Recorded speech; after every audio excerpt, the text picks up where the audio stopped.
Mistrust anyone who tells you they know how this war might end. Vladimir Putin doesn't know what's going to happen. Volodymyr Zelensky doesn't know what's going to happen. And I certainly don't know what's going to happen. Because war defies prediction, not least because it's the only human endeavor in which people are prepared to die to prevent you from doing what you want. So I'm not going to attempt prediction. But we can examine what's happening and why. And we can examine what may be the major influences on how the war might unfold and eventually end. Those who've heard me speak before on this know that wars end with a level of coercion and a measure of compromise, usually on and by both sides. The level of coercion might be so compelling that one side can force unconditional surrender on the other. High coercion on one side enforces high compromise on the other, and vice versa. Or two sides might be so evenly balanced that neither can realistically coerce the other, described as a mutually hurting stalemate. And both need to compromise broadly equally to bring a war to a close. How much each side can coerce the other, and how much compromise each side has to make, very largely depends on relative military advantage. Basically, how well the war's going for each side, and importantly, how they think that might change over time. There's little incentive to seek peace today if you expect victory tomorrow. But the coercion compromise equation is also influenced by international pressure. How do international actors influence the combatants to either stop or continue fighting? And also domestic politics, including popular support and political stability. So what's happening in the Russo-Ukrainian war? Both sides are having a difficult year. The Russians have the initiative, certainly, and continue to make advances in the Donbass. A few kilometers here, a minor town there. But their advances come at great cost, both in people and equipment. The Russian army has also opened new fronts to the east and north of Kharkiv. These appear to be aimed at forcing Ukraine to deploy scarce reserves away from their main fronts in the Donbass, rather than a major effort to capture Kharkiv. But reports from the battlefield indicate that these offensives have already been defeated. The evidence for this, by the way, that the Kharkiv offensive was always intended to be a sideshow, is that we've seen very little of the more modern equipment that the Russian army saves for its main effort. That they're advancing at all is largely because, once again, they have a significant artillery advantage. In the middle of last year, during their summer offensive, Ukraine had reached artillery parity, largely due to great quantities of artillery ammunition provided by South Korea, and also effective counter-battery fire by HIMARS. But that's a long time ago now. Russia's been outshelling Ukraine by around 5-1, largely due to a massive injection of North Korean artillery shells. And they've also learned how to protect their own guns and rocket launchers more effectively. In addition, they field large numbers of cheap glide kits similar to Western JDAMs, things that could be fitted to dumb bombs and then launched by Russian aircraft well behind the front line, where they are largely immune to Ukrainian air defense. And the Ukrainians, of course, have significant shortages. Equipment, largely due to the long delay in US military aid, and in people, as casualties mount. Russian size is beginning to show, both in population and in industrial capacity. Although recent changes to Ukrainian conscription law does mean that I anticipate that manpower imbalance will even out in the in the near future. There are some analysts who detected signs that the current Russian offensive has begun to culminate, meaning it's run out of steam. But I think it's too early to be definite about this, and it's just a case of time before they rebuild their stocks and military formations to attack once again. Yet, since the first year of the war, neither side's made significant progress in the land battle. And where attacks have succeeded, they've gained only little ground at heavy cost. There have been comparisons with some justification to the stalemate on the Western Front in the First World War. The Russian capture of Bakhmut last year, for example, can be compared with the 1917 Battle of Passchendaele in terms of the numbers of casualties relative to the overall size of the armies involved and ground gained for the human cost. So we could be forgiven for assuming a stalemate, a mutually hurting stalemate, in which both sides might, albeit reluctantly, negotiate a compromise solution. Except, of course, in the end, in 1918, the stalemate was broken. Tactics, technology, and eventually numbers allowed the Allies to break German lines and force their surrender. And this is what the Russians hoped they could do too in Ukraine, using their human and industrial strength to eventually grind down Ukrainian capacity to resist. One of the most important aspects of this is, of course, air defense. If the Russian Air Force can start to operate over Ukrainian territory in a way they can't right now, then the whole dynamic of the war might change very quickly. Now, the Russian theory of victory depends on more than straightforward comparison of competing human and industrial resources on the battlefield. Because there are really three contests going on, only one on the battlefield. The others are the contest of wills, the determination to continue the fight, and the contest for the economy, the means to continue to fight, all interrelated. Let's talk first about the contest of wills, willpower. Many in the West have been surprised, I think, by the length that Vladimir Putin's prepared to go to win this war. Seemingly, he's prepared to lose any number of Russians, do any amount of damage to the Russian economy, welcome international isolation, rather than climb down from what he wants to achieve in Ukraine. He's the archetype of a strong-willed leader, a leader who, more than any other single Russian, personifies the Russian invasion of Ukraine, who's mobilized the narrative of a strong, powerful, imperial Russia. Now, if the West has been surprised by the strength of Putin's will, no off-ramp needed for him, then he's been equally surprised by the strength of will of the Ukrainian people. Putin completely misunderstood Ukrainian nature, perhaps beguiled by his own narrative that, at heart, they want to be Russian. Even now, in a very difficult phase of the war, the Ukrainian people appear overwhelmingly to support continuation of fighting, overwhelmingly support the recapture of all Ukrainian territory, and believe in their own eventual victory. And by overwhelmingly, it looks as though around 80% support this. It's possible in a year's time, after perhaps another 100,000 casualties, with little to show for it, it's possible that Ukrainian will might falter.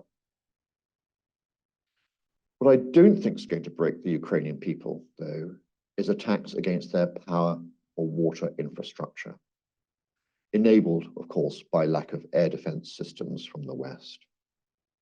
Historically, there has been a single instance of strategic bombing making a population surrender. Indeed, the tendency is for the complete opposite, to stiffen resolve. Strategic bombing might reduce Ukrainian industry and its capacity to resist, but is unlikely to reduce their will to resist. Regardless of the strength of their people, to win or even prevent Russians winning, Ukraine needs the continuing support of the West. And by the West, I mean both the USA and Europe. Europe, in total, has spent twice as much as the USA in supporting Ukraine. Over 20 European countries spend more as a percentage of GDP on Ukraine than the States. But some things only the US can provide, mainly weapons. Only the US, for example, currently makes Patriot missiles. Only the US has the defense industrial capacity to provide the quantity of material, such as 155mm artillery shells, that Ukraine needs. The US delay in approving spending on Ukraine has allowed Russia to gain the military momentum it has now. Just a word about why this is important. If you're attacking, the defender has to respond to you. And if you can threaten attacks anywhere or everywhere along the front line, the defender has to be prepared to defend everywhere, which means reserves are needed to respond, not to threaten to attack themselves. So although this war has shown that defense remains stronger tactically than offense, the dynamic of momentum means that the attacker can take risks by reducing their own defenses elsewhere, generating more resources for the attack, secure in the knowledge that the defender doesn't have the capacity to attack them where they're weak. Now, the delay in Congress was largely due, as we all know, to the Republican Party infighting. Despite clear Republican polling that shows the majority of their voters support aid for Ukraine. Last month, the Republican poll showed that amongst their voters, 82% believe Vladimir Putin is an enemy of the United States. And 57% of Republican voters believe that the US should help Ukraine in its war against Russia. But Russian propaganda is pervasive.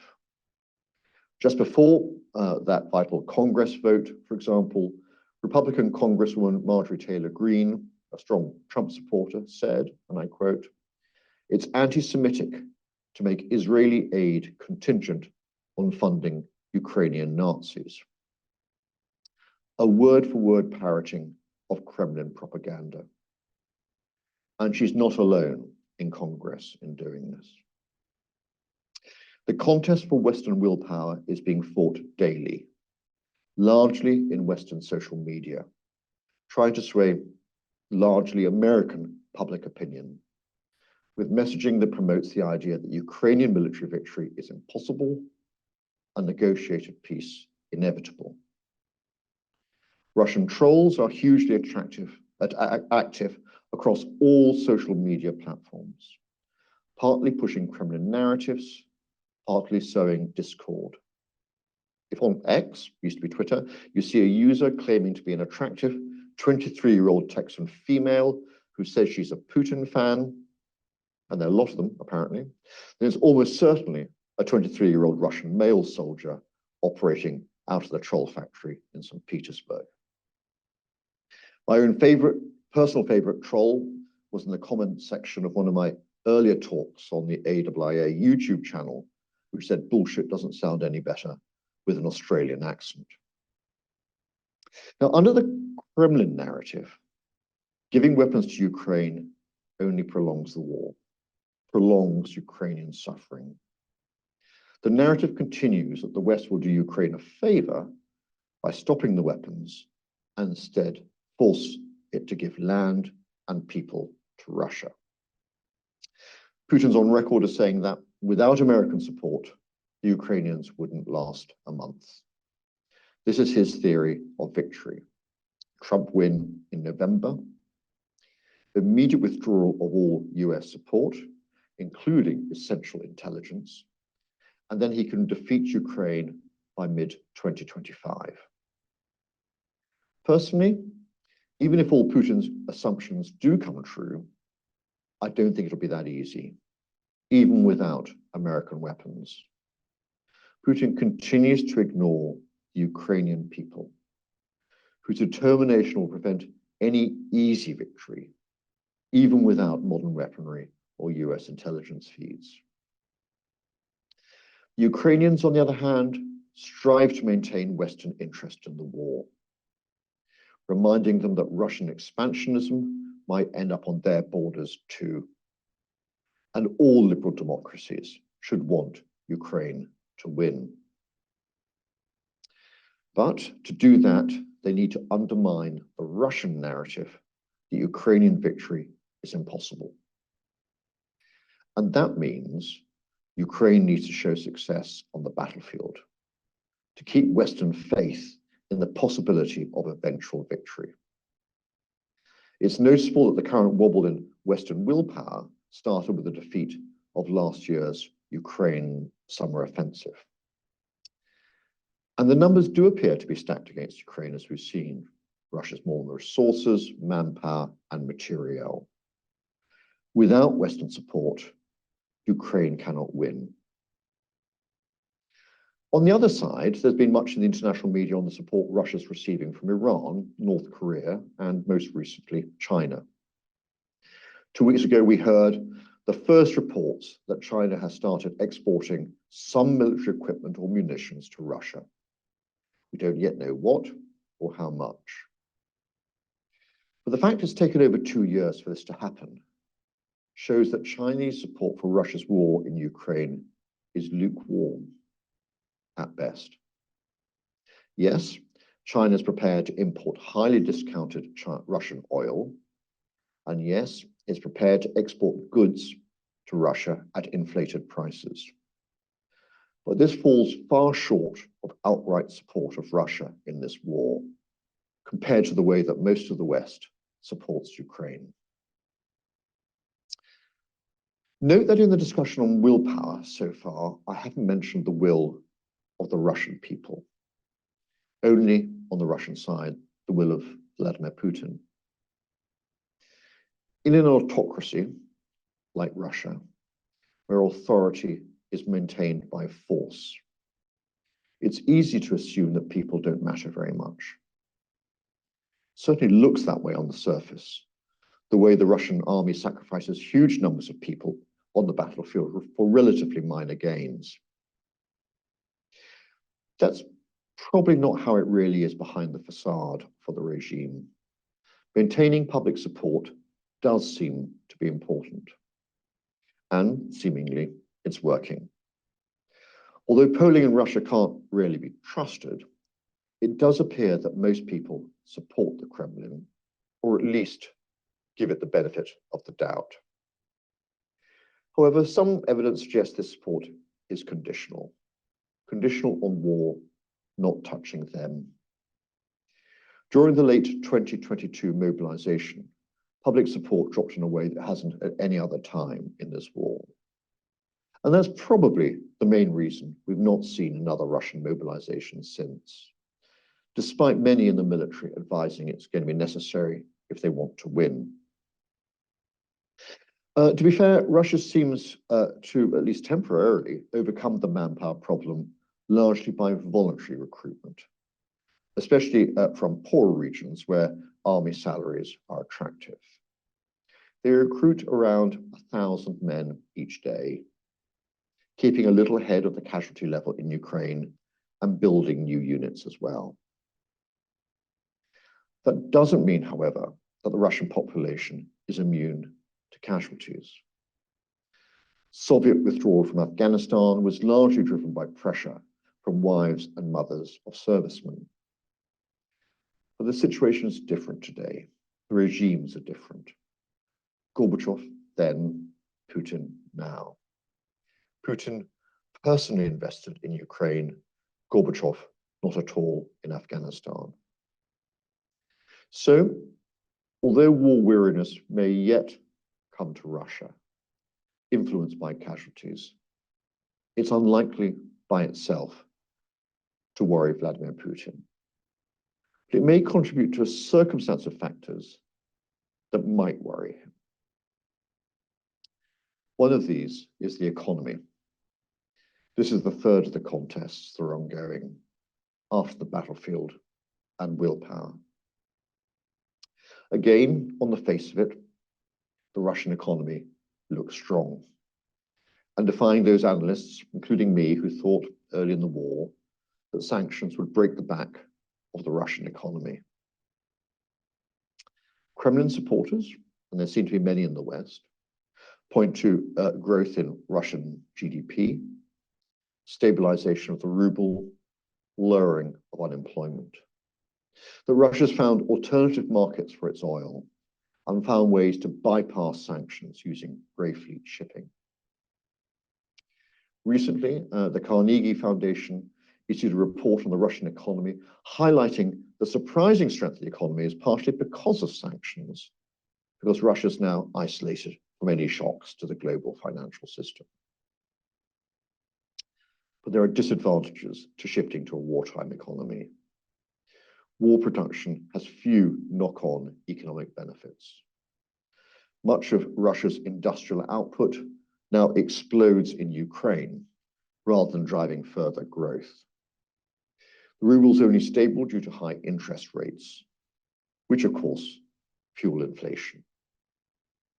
And shifting national emphasis to manufacture or repair of largely 1980s technology, which apart from drones is much of what the Russians are fighting with, mean there's little R&D going on to invest in the future. And that's before the exodus of 100,000 techies who left Russia in 2022. So Russia, traditionally the world's second largest defense exporter, last year slipped to sixth. And if you look at new orders, as opposed to fulfilling contracts that in some cases go back 20 years, Russia's signed no new contracts for defense exports at all since the 2022 full-scale invasion of Ukraine, except for the deal with Iran in exchange for drones and missiles. According to the Australian YouTube analyst Perun, at defense equipment shows around the world, Russian industry totes around an increasingly dusty model of their planned fifth-generation fighter, the Sukhoi 75, in the hope of finding an international partner to help develop it. Under sanctions and in the wartime economy, they've limited capacity to develop it themselves. But so far, no takers.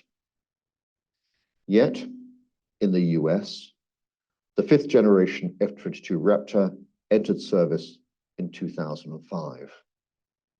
And the oldest ones are already being retired as development pushes ahead on the sixth-generation fighter. On land, the Russians seem to have halted development on their most modern tank, the T-14 Armata, to concentrate on their existing tank fleet. Work in Russia on AI and quantum computing has virtually ceased as they've been shut out of all international collaboration. Why is this important? Because Putin has an economic trilemma: fund the war, sustain standards of living, and guarantee macroeconomic stability, the country's long-term economic prosperity. Certainly, he seems to be managing the first. Russian industry, despite corruption, has upped the levels of military production significantly. Ukraine cannot expect Russia ever to run out of missiles, drones, or shells.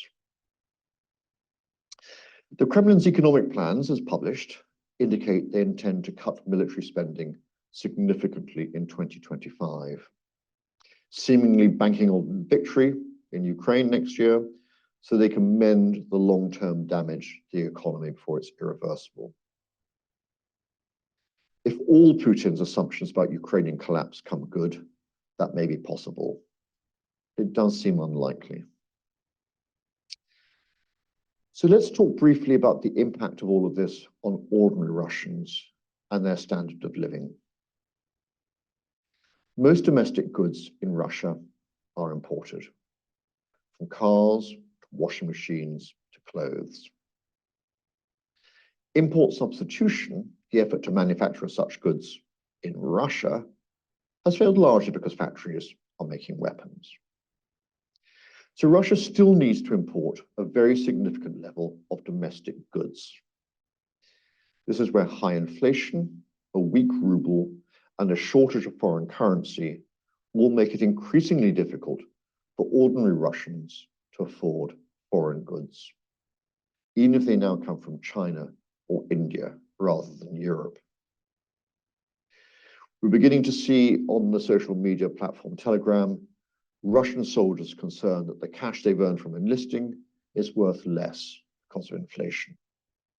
In one case, a soldier who served over 2 years in the war commented that he saved 2 million rubles, or 22,000 US dollars. But this is no longer enough to buy an apartment when he finally returns home, if he returns home. Many more young men being killed or maimed, lowering standards of living, and perhaps reaction to an increasingly repressive regime may result in higher levels of societal discontent in Russia over time. Is it possible the Putin regime might collapse because of this? To be honest, it appears unlikely. Recently, I held a conversation here at AIIA Victoria with Richard Fontaine, the head of the think tank Center for New American Security. And he believes Putin's now more secure than ever before. But who knows? The fall of dictators is rarely predicted, although we ask ourselves afterwards how we missed the warning signs. Historically, autocracies tend to collapse because of a fracture in elites rather than through popular uprising. Although competing elites frequently respond to and exploit societal discontent. And who can tell when such elite fracture might occur in Russia? Certainly the number of people who've fallen from fifth-story windows and the Prigozhin rebellion indicate that Putin cannot completely rely on elite loyalty, despite the brutality of his regime. But the kind of pressure that might cause such a crack in the elite and challenge a highly dangerous and oppressive regime might most likely come from a mix of economic stress resulting from the war and societal unease also from the war. So it all comes back to the battlefield, back to the fighting. If Russia's winning the fighting, internal pressure on Putin is eased. And if Ukraine cannot demonstrate it can succeed on the battlefield, then external pressure on Putin is eased too. What does all this mean for how the war might end? It means it's primarily a battle between the willpower of the West against Putin's ability to control his own country. And from where we are right now, it looks as though Putin's staying power might well be stronger than the will of the collective West.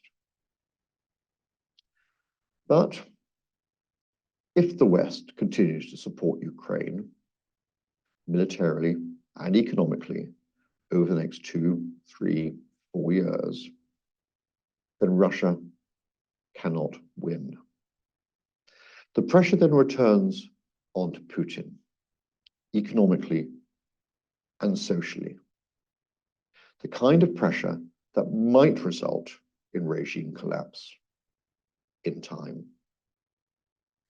And we shouldn't be in any doubt that anyone who takes over from Putin, anyone, will find it easier to compromise over Ukraine than Putin. Nobody's invested as much personal capital in the war. Nobody stands to lose as much if the war is lost. And there are Russians who believe in a democratic future. Last year, we at AIIA hosted in Australia Leonard Volkov, Alexei Navalny's chief of staff. And this year, we hope to host Yulia Navalnaya, Alexei's widow, to explore that possibility. As Russian political prisoner Ilya Yashin said in a recent interview from prison with the Australian newspaper The Age, "Don't give up on my country yet." But if the West doesn't continue to support Ukraine in a major way, then the situation will be very different. If that happens, pressure on Putin will be very much reduced. He could probably attack Ukraine almost indefinitely. Personally, I doubt that it will cause rapid Ukrainian defeat in the way Putin envisages. But it might mean a long and painful war, either until Ukrainian will collapses or until the Russian military becomes overextended, fighting an insurgency in Europe's second largest country. So although I don't make predictions when it comes to war, it's unlikely the Russo-Ukrainian war will end anytime soon. For now, it's coercion, not compromise on both sides. When it does end, though, it'll probably largely be the result of external pressures, perhaps the election of an isolationist presidency in Washington, D.C., and internal politics, such as societal discord and economic stress in Russia.